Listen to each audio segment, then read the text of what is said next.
Hello student. तो आपके बहुत ही सुंदर सुंदर कमेंट पढ़ के काफ़ी अच्छा लग रहा है कि आपका एग्ज़ाम पेपर 5 का अच्छा गया। ठीक है, सजेशन से आपका बहुत सारा क्वेश्चन आया था। मात्र 4 क्वेश्चन का सजेशन मैंने दिया था और 4 में से 3.5 क्वेश्चन आपका लड़ गया। ठीक है, और बहुत कम क्वेश्चन था, विथ सॉल्यूशन दिया हुआ था। सॉल्यूशन भी आप लोगों ने बताया कि बहुत ही आसान शब्दों में आपको फ़ायदा मिला। तो बिना देर करते हुए पेपर 6 का ग्रुप ए का 2 नंबर का सजेशन है आज, और यहाँ पर मात्र 4 क्वेश्चन है जिसका सॉल्यूशन मैं अपलोड करने वाला हूँ। क्वेश्चन ऑलरेडी मैंने सजेशन शॉर्ट्स वाले सेक्शन में डाल दिया था रात में ही, और बैटरी कम होने के कारण रात में वीडियो नहीं बना पाया, लेकिन सुबह ही मैं ये वीडियो बना रहा हूँ। ठीक है, तो शुरुआत करते हैं वीडियो का। पहला क्वेश्चन है आपका, stabilise class equation of a group.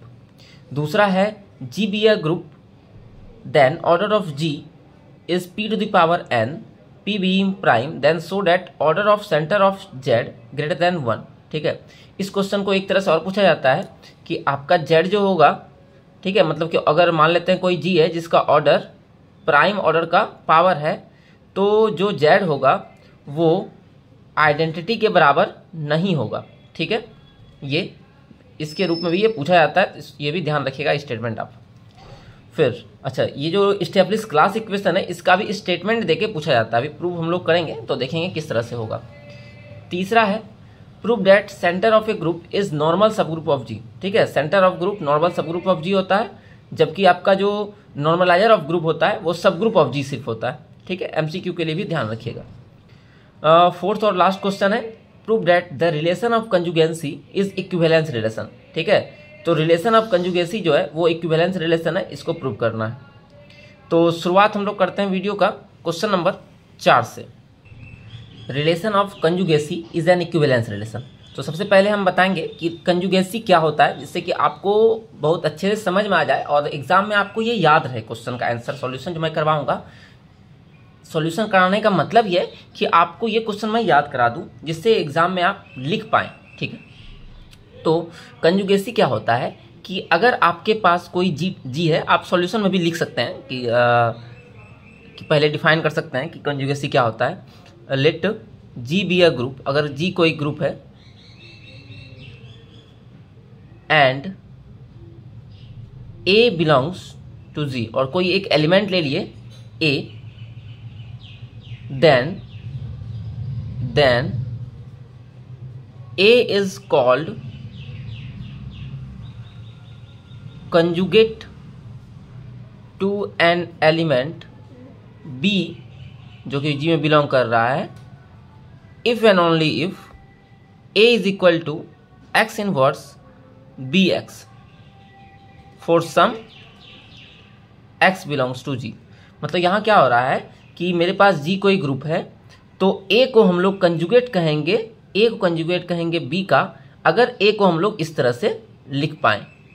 ठीक है, एक्स इनवर्स बी एक्स, यहाँ पर देख रहे हैं ए का कंजुगेट है बी, और इसके आगे पीछे कोई एक एलिमेंट लिखा हुआ है, एक बार इसका इन्वर्स है और एक बार बिना इन्वर्स का है। ठीक है, याद रखिएगा, पहले इन्वर्स वाला फिर बिना इन्वर्स वाला, ये कंजुगेट होता है। अब हम प्रूव करेंगे कि ये जो रिलेशन है ये इक्विवेलेंस रिलेशन है। इक्विवेलेंस रिलेशन मतलब क्या होता है कि रिफ्लेक्सिव भी होना चाहिए, सिमेट्रिक भी होना चाहिए और ट्रांजिटिव भी होना चाहिए। तो सबसे पहले हम लोग यहाँ पर स्टार्ट करते हैं। ठीक है, प्रूफ का स्टार्टिंग आप यहाँ से भी कर सकते हैं या यहाँ से भी कर सकते हैं, कोई दिक्कत नहीं है। Proof, let A B C belongs to G be arbitrary. कोई 3 एलिमेंट हम जी में मान लिए। ठीक है, और यहाँ पर क्या है, let G being a group, अगर ऊपर लिख दिया तो नीचे लिखने की जरूरत नहीं है, जी बीइंग अ ग्रुप। ठीक है, तो सबसे पहले हम लोग चलते हैं रिफ्लेक्सिव के लिए, फॉर रिफ्लेक्सिव रिलेशन। ठीक है, रिफ्लेक्सिव में क्या होता है कि आपका कि ए जो है बिलोंग करना चाहिए, आपका रिलेशन में जो है वो जो आएगा रिलेशन उसमें ए होना चाहिए, for all a belongs to G. तो यहाँ हम लोग देखते हैं, तो यहाँ clearly a is conjugate to a. अच्छा, इसको हम लिखते हैं शॉर्ट में, ये जो पूरा वर्ड यहाँ से यहाँ तक लिखा हुआ है, a is conjugate to an element b, इसको लिखने का एक तरीका होता है कि a is conjugate to B, है ना। शॉर्ट में इस तरह से लिखा जाता है, तो हम लोग शॉर्ट में ही लिख के चलेंगे। आप चाहें तो स्टेटमेंट इतना बड़ा भी लिख सकते हैं। तो a is conjugate to a, clearly ये लिख दिए। सिंस, क्यों होगा ऐसा? चूंकि हम लोग ए को लिख सकते हैं a is equal to e inverse a e, है ना, और ई बिलोंग करता ही है आपका ग्रुप में, a belongs to e belongs to G. तो ये डिफिनेशन फुलफिल करना चाहिए, ये डिफिनेशन आपका फुलफिल करना चाहिए, और देखिए ये फुलफिल यहाँ पर कर रहा है। अब आते हैं हम लोग, या यहाँ पर लिखते हैं therefore a belongs to R for all a belongs to G. अब आते हैं दूसरा, सिमेट्रिक रिलेशन, ठीक है, पूरा आप लिख दीजिएगा सिमेट्रिक। तो सिमेट्रिक में क्या होता है कि अगर ए बी आपका है तो बी ए भी होना चाहिए रिलेशन में। तो मान लेते हैं let A B belongs to R, ठीक है, रिलेशन में है, वो जो गिवन रिलेशन है। तो अगर A B belongs to R है, इसका मतलब क्या हुआ, A is conjugate to B, है ना। और इसका मतलब क्या होता है कि ए को हम लोग लिख सकते हैं एक्स इनवर्स बी एक्स। अब हम लोग क्या करेंगे कि इसको मल्टीप्लाई कर देंगे, इसको मल्टीप्लाई कर देंगे दोनों साइड, एक बार कर देंगे एक्स इनवर्स से और एक बार कर देंगे इधर कर देंगे एक्स से, ठीक है, और इधर कर देंगे एक्स इनवर्स में। तो प्री मल्टीप्लाइंग एक्स और post multiplying x inverse, same इधर भी हो जाएगा, प्री मल्टीप्लाइंग बाय एक्स और post multiplying by x inverse. क्योंकि आपको यहाँ पर पता चल रहा होगा, चूंकि ये बन जाए आपका ई, ठीक है। तो यहाँ हम लोग के पास मिल गया एक्स ए एक्स इनवर्स, ये तो वैसे ही रह जाएगा, ये बन गया आपका ई और ये भी बन गया e, imply x A x inverse is equal to b, ठीक है। तो यहाँ पर क्या मिल गया, इम्प्लाई बी को इधर लिख लीजिए और यहाँ पर इसको आप राइट साइड में लिख सकते हैं।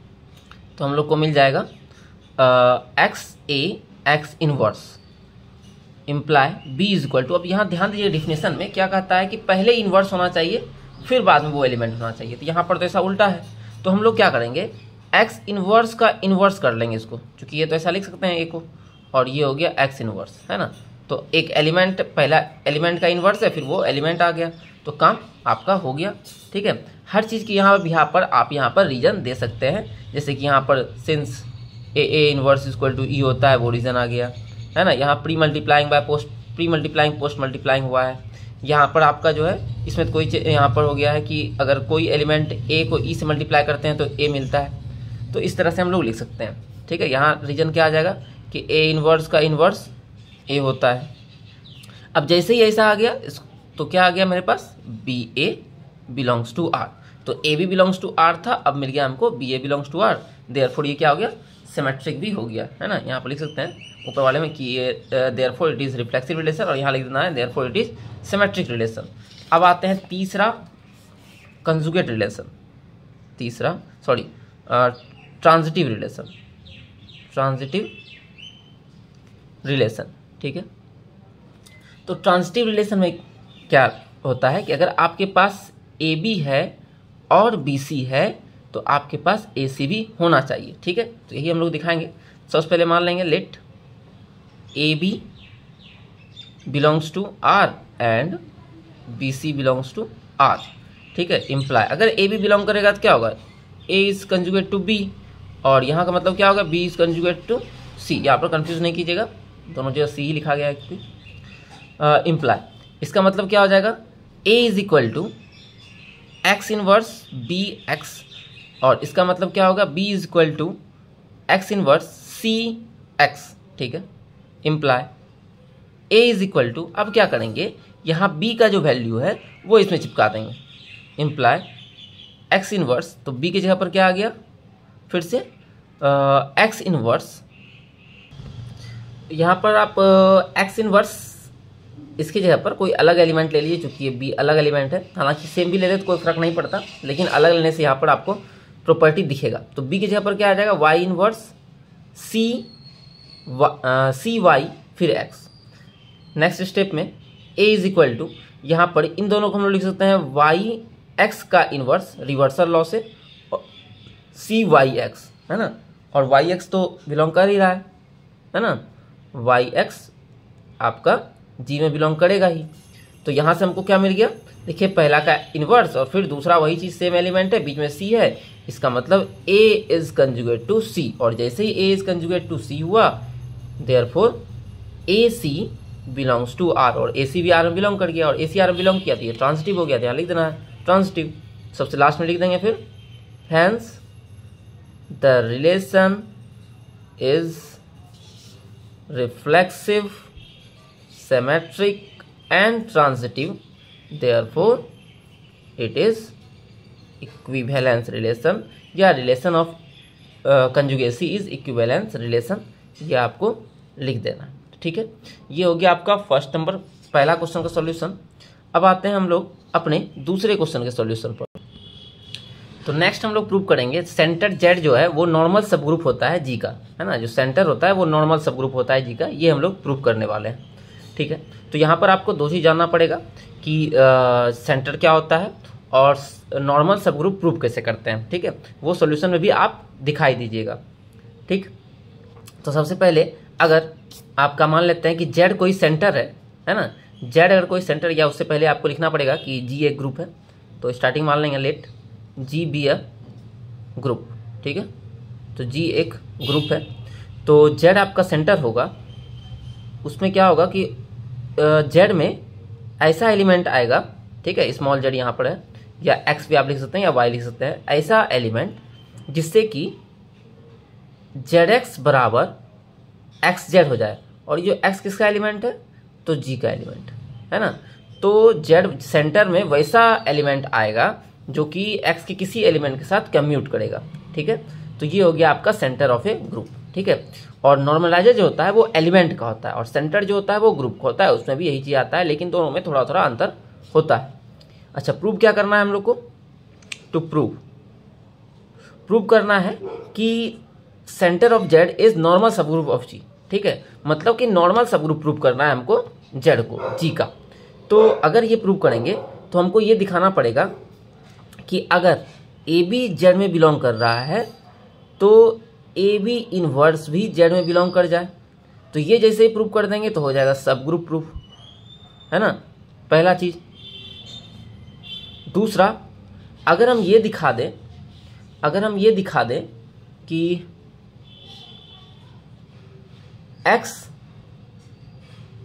ए एक्स इनवर्स ये भी बिलोंग कर रहा है जेड में, ठीक है, एक्स ए एक्स इनवर्स जेड में बिलोंग कर रहा है, और एक्स कहाँ से बिलोंग कर रहा है, तो जी में। तो ये क्या हो जाएगा कि नॉर्मल आपका प्रूव हो जाएगा कि नॉर्मल सब ग्रुप है। तो एक बार ये दिखाना पड़ेगा तो सब ग्रुप हो जाएगा, और ये दिखा देंगे तो नॉर्मल सब ग्रुप हो जाएगा, ठीक है। अब हम लोग अपना प्रूफ का स्टार्ट करेंगे, ठीक है। आप यहीं से स्टार्ट कीजिएगा, फिर यहाँ से अब हम लोग 4 करके स्टार्ट करेंगे। तो सबसे पहले तो हम लोग दिखाएंगे कि ए इनवर्स और बी इनवर्स टाइप का जो एलिमेंट है वो जेड में होता है, ठीक है। तो लेट स्टार्ट करते हैं, let A B belongs to Z, ठीक है। अगर A B belongs to Z होगा, इसका मतलब क्या हो गया कि ए एक्स बराबर, ठीक है, यहाँ डिफिनेशन से क्या था, a x is equal to x z, तो a x is equal to x a for all x belongs to G, and अगर बी बिलोंग करेगा उसी तरह से तो बी एक्स बराबर क्या होगा, x b for all x belongs to G, ठीक है। ये हो गया। नेक्स्ट, अब क्या करेंगे हम लोग, दिखाएंगे कि ए इनवर्स और बी इनवर्स टाइप का एलिमेंट जेड में है, ठीक है। Now a x is equal to x a, ठीक है। अगर a x is equal to x a है, इसका मतलब क्या होगा, इम्प्लाई, या इम्प्लाई करके लिख सकते हैं। हम क्या कर रहे हैं कि इस साइड ए इनवर्स से और इधर आपका या सिंपल इधर ए से इनवर्स से पहले मल्टीप्लाई करते हैं। इस साइड भी हम लोग ए इनवर्स से मल्टीप्लाई कर देते हैं, ठीक है। क्या किए हैं, ए एक्स में ए इनवर्स से दोनों साइड मल्टीप्लाई किए हैं, प्री मल्टीप्लाइंग भी और पोस्ट मल्टीप्लाइंग भी, और यहाँ पर भी सेम काम करेंगे। अब जब इन दोनों को एक साथ रखेंगे, ए इनवर्स और ए, ये बन जाएगा ई, बच जाएगा एक्स ए इनवर्स, और नेक्स्ट स्टेप में ई आप हटा दीजिएगा, ठीक है, हम यहीं पर हटा देंगे। उसी तरह से यहाँ पर इन दोनों को जब एक साथ रखेंगे तो बच जाएगा आपके पास ए इनवर्स एक्स और ई, और यहाँ पर 2 बार लिखा गया आई थिंक, एक्स। तो यहाँ मिल गया मेरे पास, यहाँ मिल जाएगा ई खत्म हो जाएगा, एक्स ए इनवर्स बराबर ए इनवर्स एक्स। तो ये अगर ऐसा मिल जाता है और एक्स कहाँ है, तो for all x belongs to G है। इसका मतलब पक्का जो है आपका ए इनवर्स भी क्या है, तो जेड में बिलोंग करेगा, क्योंकि जेड का डिफिनेशन यही होता है ना, कि कोई एलिमेंट जेड में तभी बिलोंग करता है जबकि जेड एक्स बराबर एक्स जेड हो जाए, for all x belongs to Z. तो इसका मतलब क्या होगा कि ए इनवर्स बिलोंग्स टू जेड। अच्छा, सिमिलरली आपका बी इनवर्स भी जेड में बिलोंग कर जाएगा, है ना। तो सिमिलरली हम करके हम लोग लिख लेंगे, similarly b inverse belongs to Z. और बी इनवर्स अगर जेड में बिलोंग करेगा तो बी इनवर्स एक्स बराबर एक्स बी इनवर्स होगा, है ना, कम्यूटेट करेगा, for all x belongs to G. ठीक, अब यहाँ पर हम दिखा दिए कि ए इनवर्स बी इनवर्स जेड में है। अब हम दिखाएंगे कि ये सब ग्रुप है। ठीक है, to prove Z is a subgroup of जी। ध्यान रखिएगा, अभी सब ग्रुप दिखा रहे हैं, इसके बाद हम लोग नॉर्मल सब ग्रुप दिखाएंगे। ठीक है, तो उसके लिए हम लोग को क्या दिखाना पड़ेगा, for that we have to show that A B belongs to Z imply A B inverse belongs to Z. ठीक है, ये दिखाना पड़ेगा। तो अब हम लोग लेके चलेंगे ए बी इनवर्स एक्स। ठीक है, ए बी इनवर्स एक्स बराबर, यहाँ पर एक्स आपको पता ही होगा, for all x belongs to क्या है, G. A B inverse x बराबर, ठीक है, ए बी इनवर्स एक्स। ठीक है, यहाँ पर इसको एक साथ कर दिए। फिर इसको लिख सकते हैं हम लोग फर्दर, बी इनवर्स एक्स को हम लोग लिख सकते हैं एक्स बी का इनवर्स। ठीक है, ए एक्स बी का इनवर्स। तो इसका मतलब क्या हो गया, फिर जो ए एक्स है इसको इस बार एक साथ रखेंगे, है ना, और ए एक्स जहाँ पर क्या हो जाएगा एक्स ए, जो कि आपका स्टार्टिंग माने हुए हैं ए बी जेड में बिलोंग कर रहा है, एक्स ए बी इनवर्स, और इस बार इसको एक साथ रख लेंगे। ठीक है, तो अब आप देखिए क्या हम लोग लेके चले थे, that is a B inverse x, ये लेके चले थे और मिल के आ गया एक्स ए बी का इनवर्स, है ना, for all x belongs to G. इसका मतलब क्या हुआ, imply A B inverse belongs to Z. इसका मतलब ये जो इस टाइप का जो एलिमेंट होगा वो भी जेड में बिलोंग करेगा, है ना, जेड के डिफिनेशन से। अब ये मेरा सब ग्रुप प्रूफ कर दिए। अब सबसे लास्ट पार्ट इसका रह गया, इसको हमको प्रूव करना है नॉर्मल सब ग्रुप। ठीक है, नॉर्मल सब ग्रुप। तो उसके लिए यहाँ किए थे प्रूव हम लोग, फर्स्ट नंबर को, second number to prove Z is normal in G, है ना। तो इसमें हम लोग क्या दिखाना पड़ेगा, we have to show that यहाँ पर आपको दिखाना पड़ेगा कि एक्स ए एक्स इनवर्स जो है ये बिलोंग करना चाहिए जेड में, है ना, ए बिलोंग्स टू जेड। अगर ए जेड में बिलोंग कर रहा है तो एक्स ए एक्स इनवर्स भी जेड में बिलोंग करना चाहिए। ठीक है, और यहाँ पर ए जेड में बिलोंग करता है और एक्स जो है बिलोंग करता है आपका जी में। ठीक है, तो लेके चलते हैं हम लोग। तो एक्स ए एक्स इनवर्स बराबर, ठीक है, एक्स ए एक्स इनवर्स बराबर एक्स ए को हम लोग एक साथ रखते हैं और एक्स इनवर्स को अलग करते हैं। ठीक है, फिर आप जानते हैं एक्स ए क्या लिखने वाले हैं हम लोग, ए एक्स एक्स इनवर्स, ठीक, is equal to A X X inverse को एक साथ लिख लेंगे और ये आपको पता ही होगा क्या देगा, ए ई, और ए ई का मतलब हो गया ए, और ए हम लोग तो जानते ही हैं कि जेड में बिलोंग कर रहा है ना, ए जेड में बिलोंग कर रहा है ये वाला, और ये किसके बराबर है, इसके बराबर है। दैट इज हम लोग को क्या मिल गया कि एक्स ए एक्स इनवर्स बराबर ए बिलोंग्स टू जेड। अब ये अगर जेड में बिलोंग कर रहा है तो लेफ्ट साइड में बिलोंग करेगा ही जेड में, that is X A x inverse belongs to Z, और यही हमको दिखाना था। Hence from 1 and 2 Z is normal subgroup of G. ठीक है, तो मेरे ख्याल से आपको ये समझ में आया होगा। 2 बार आप वीडियो अगर देख लीजिएगा तो और एक बार लिखिएगा जरूर, तो आपको याद हो जाएगा। ये आपके पास ऑलरेडी नोट्स वगैरह बना हुआ है और वहाँ से आप याद किए हुए हैं, तो उसी को आप याद कर लीजिए। ठीक है, कोई दिक्कत नहीं है। अब है आपका थर्ड और मोस्ट इम्पॉर्टेंट क्वेश्चन, है ना। ये बहुत ज़्यादा इंपॉर्टेंट है इस बार के लिए, और भी इसको जरूर आप याद करके जाइएगा। Class equation of group. तो क्लास इक्वेशन ऑफ ग्रुप क्या होता है, पहले ये जान लीजिए। क्लास इक्वेशन ऑफ ग्रुप मतलब कि हम लोग को प्रूव करना होगा कि जो ऑर्डर ऑफ ग्रुप होता है वो बराबर होता है order of centre of group plus summation A not belongs to Z order of G upon order of N A आपका नॉर्मलाइजर है ऑफ ए, ठीक है। यहाँ पर ए जेड में बिलोंग कर रहा है, और अगर एक बार ए जेड में नॉट बिलोंग कर रहा है, और इस वाले में ए जब जेड में बिलोंग करता है ऑर्डर ऑफ जेड के बराबर वो हो जाता है, ठीक है। तो इसको हम लोग अभी प्रूव करने वाले हैं, ठीक है। सबसे पहले हम लोग इसके बारे में हम लोग थोड़ा सा करेंगे, और फिर जो है हम लोग यहाँ पर आएंगे, ठीक है। सबसे पहले अच्छा, अभी जो हम लोग क्वेश्चन ऊपर प्रूव किए हुए हैं उन सब का यूज इसमें होगा। हर क्वेश्चन एक दूसरे से इंटर रिलेटेड है, तो आपको चारों क्वेश्चन का स्टेटमेंट ध्यान में रहना चाहिए, ठीक है। तो प्रूफ में आते हैं।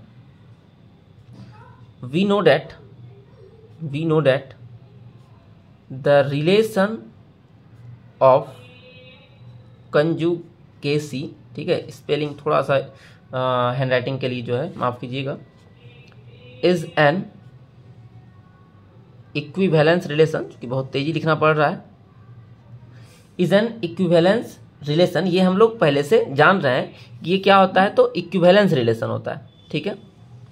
ये हम लोग स्टार्टिंग में ही प्रूव कर चुके हैं।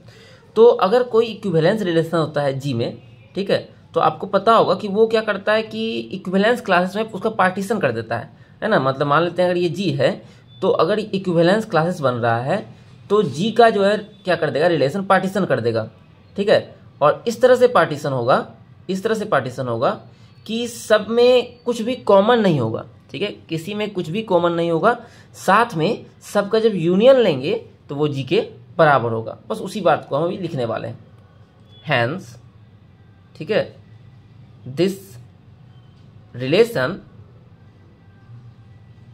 Partitions G into disjoint equivalence classes,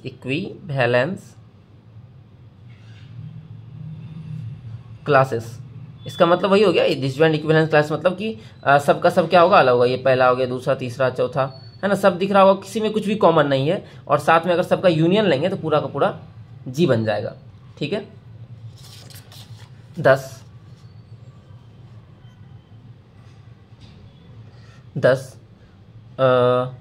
या द कर लेते हैं। The union of element A B C, the union of equivalence classes, पहले मान लेते हैं, इज जी, ठीक है। वो दोनों चीज को हम लोग लिख दिए कि डिसजॉइंट सेट में मारता है, और यूनियन जो है वो इक्विवेलेंस क्लासेस जो है आपका पूरा जी हो जाता है ना। इक्विवेलेंस क्लास का जो यूनियन है वो जी हो जाता है। उसी लाइन को जो फिगर में बताया वो हम यहाँ लिख दिए। अब मानते हैं कि let C A, C B, C C respectively denote conjugate classes of element A B C. तो ए बी सी एलिमेंट के लिए ये अगर कंजुगेट क्लास को रिप्रेजेंट कर रहा है, ठीक है, ए बी सी, और ए बी सी कहाँ है, तो आपका जी में है। फिर मानते हैं हम लोग लेट ऑर्डर ऑफ सी ए को मान लेते हैं सी ए है, ठीक है, स्मॉल सी ए कर सकते हैं आप, ठीक है, हालांकि सब तो स्मॉल ही लिखा हुआ है। फिर ऑर्डर ऑफ सी बी को मान लेते हैं आपका सी बी, और ऑर्डर ऑफ सी सी को मान लेते हैं सी सी, ठीक है। आप कुछ भी मान सकते हैं, नंबर में कोई रखा हुआ नहीं है, आप एल एम एन वगैरह भी मान सकते हैं, ठीक है। तो ऊपर के डिफिनेशन से क्या होगा कि ग्रुप जी को हम लोग क्या लिख सकते हैं कि C a union C b union C c, ठीक है। यहाँ आप चाहें तो ए बी सी भी लिख सकते हैं। तो ऑर्डर ऑफ जी मेरा क्या हो जाएगा, order of C a plus order of C b plus order of C c, है ना, इस तरह ढेर सारा। अच्छा यहाँ पर भी और भी आएगा कलेक्शन, यहाँ तो सिर्फ 3 एलिमेंट लिए हुए हैं लेकिन और भी आएगा, ये आ जाएगा डॉट डॉट आ जाएगा, विच इज़ इक्वल टू। अच्छा ऑर्डर ऑफ सी ए क्या था, वो था आपका सी ए, फिर ऑर्डर ऑफ सी बी क्या था, वो था आपका सी बी, और ये क्या था, ये था आपका सी सी, और इस तरह से आगे भी ये जाएगा। और इन सब का जब समेसन लेंगे तो ये आ जाएगा समेसन, सॉरी जोड़ेंगे तो ये आ जाएगा समेसन ऑफ सी ए, है ना। और सी ए क्या है, ये है आपका the sum runs over each element of conjugate class. ये कंजुगेट क्लास के सभी एलिमेंट का सम है, ठीक है। बट लेकिन हम लोग क्या जानते हैं, है ना, वी नो डैट, है ना, यहाँ लिख लीजिएगा वी नो डैट, चूँकि ये पहले ही थ्योरम होता है जिसका यूज़ हम यहाँ डायरेक्ट लेने वाले हैं। वी नो दैट सी ए, ये जो सी ए होता है वो बराबर होता है order of G upon order of N A. N A क्या है, तो नॉर्मलाइजर ऑफ ए ग्रुप है, सॉरी ए का जो है आपका एलिमेंट है वो कम्यूट करता है जी के एलिमेंट के साथ, उसी को हम लोग नॉर्मलाइजर ऑफ ए कहते हैं, ठीक है।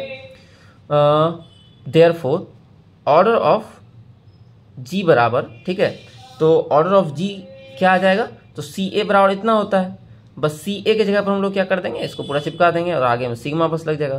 तो sigma order of G upon order of N A, ठीक है। यहाँ तक आपका एक पार्ट प्रूव हुआ इक्विवेलेंस क्लासेस का।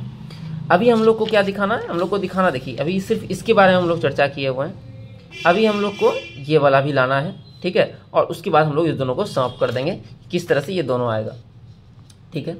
अब हम लोग मान लेते हैं कि जेड जो है हमारा सेंटर है, ठीक है, उसको भी मानना पड़ेगा।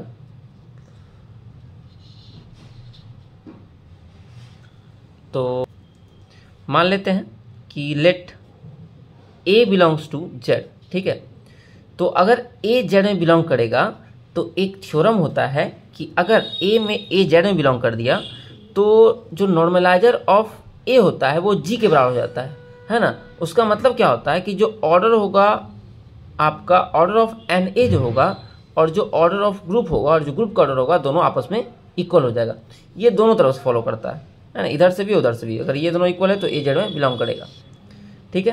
अच्छा इसका मतलब क्या हो गया आपका कि इसको अगर इधर लेते आएंगे या इसको उधर ले जाएंगे, इसी को उधर ले जाते हैं हम लोग, ऑर्डर ऑफ जी जो है वो हो जाएगा order of N A is equal to 1, चूँकि दोनों इक्वल है, ठीक।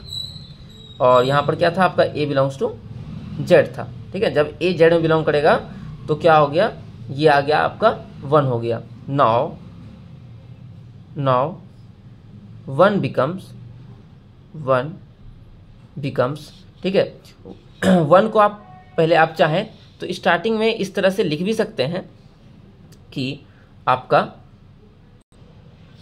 जैसे यहाँ अगर समझे बॉक्स में हम, तो मान लेते हैं कि ये अगर जी है ना, और सेंटर ऑफ जेड ये जेड है, तो ए या तो इसमें बिलोंग करेगा या इसमें बिलोंग करेगा, है ना। या तो जेड ए के अंदर होगा या इसके बाहर होगा।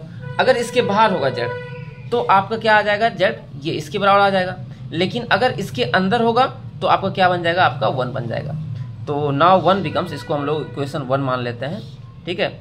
ऑर्डर ऑफ जी बराबर ऑर्डर ऑफ जेड, ठीक है। ये क्या होगा कि जब आपका बिलोंग कर रहा है ए में, plus sigma order of G by order of N A, ये तब होगा जबकि आपका ए जेड में बिलोंग नहीं करेगा, ठीक है।